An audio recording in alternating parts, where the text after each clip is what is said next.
What's up, everyone? Welcome back to my YouTube channel. My name is Gabby. I am a social media manager and content creator here on Long Island in New York. I do social media management mainly for restaurants here on Long Island. So today I thought I would do 5 social media tips for restaurants specifically. I mean, this could really be used for all small businesses, but since I focus mainly on restaurants, I thought this would be the perfect thing. And restaurants really do well with promoting on social media, so if you're not, now's the time to start. So let's get right into it.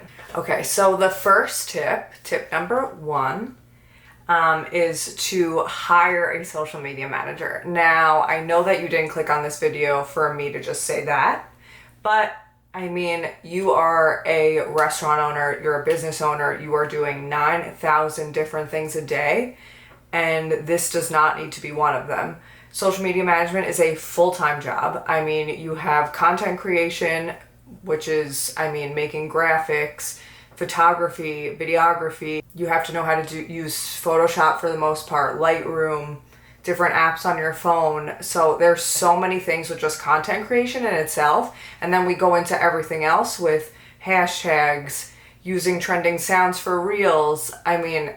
It's just endless. So if you're owning a restaurant trying to do your own social media, it's never gonna work. So if you have the budget, which I know that a lot of restaurants don't, the first thing I would say is hire a social media manager. Now, one thing that I do want to say about hiring a social media manager is there are so many out there right now. So I know it's very hard to choose. So my suggestion is ask for references, ask for previous clients that you can look at or current clients that you can look at, even if they'll let you talk to a few just to see if they're happy. Ask for different samples of their photography, videography. If they use somebody that takes their photos, just ask to see some of their photos. I can go on and on about this. Tip number 2. So if you can't hire a full-blown social media manager, at least try and hire a photographer, a videographer, or you could even find a local influencer and ask if they do content creation for restaurants, ask what their rate is for just photography, not even post on their page if you don't want that. When people go to your restaurant's page, the first thing they look at is the photography because they want to see what the food will look like and what the restaurant looks like before dining at your restaurant. Honestly, social media like Instagram, Facebook, TikTok are better than Yelp at this point. People just want to see what they're going into before actually going to a restaurant. So you want to have the best looking food and the best looking pictures of your restaurant right on your feed. If you can hire a full social media manager, this is definitely one of the best ways to do your own social media and save some money, but you at least have photos and videos that look great. Tip number 3. So like I said before, photos are everything when it comes to social media. So some tips for that: use natural lighting, try and get near a window, go outside if you can, try not to post dark photos that you can't really see what the food is. Pull away from the dish a little bit so you can see the entire dish. Don't get so close up.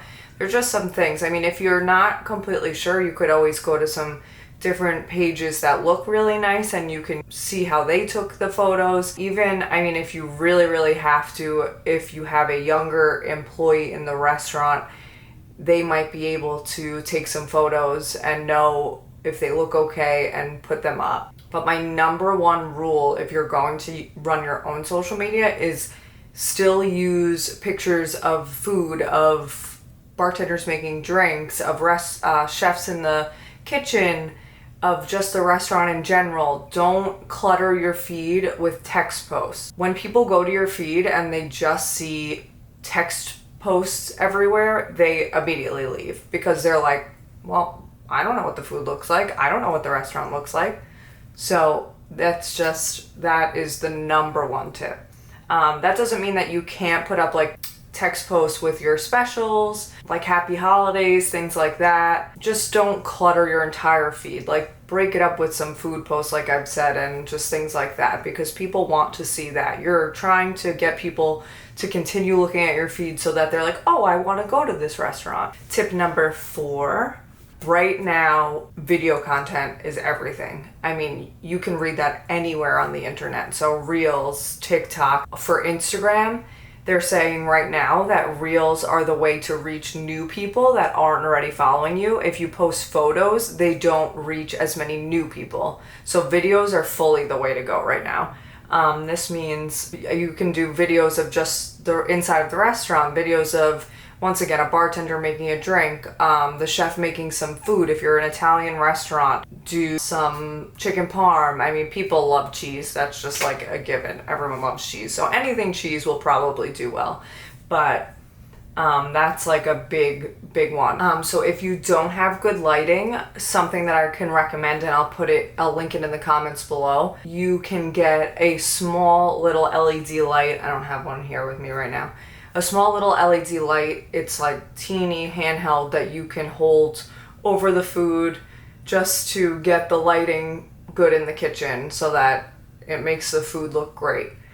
This will be super helpful when making your videos. Yeah, that's tip number 4. Now let's move on to tip number 5. So there are a ton of those fake national holidays that, I mean, some people hate, but I think it's a great thing to use to help promote your restaurant. I mean, if you are a fast casual Mexican restaurant, why not use National Burrito Day to get people into your restaurant? I mean, that's just like a no-brainer. Whether you're doing like $5 burritos, always a great one. You could do a giveaway, free burritos for the year. I mean, there's so many things that can help you bring people to your page. You could team up with an influencer to do a burrito giveaway. Like, there's just so many ways to use those holidays to your advantage, and I think that everybody should be using them.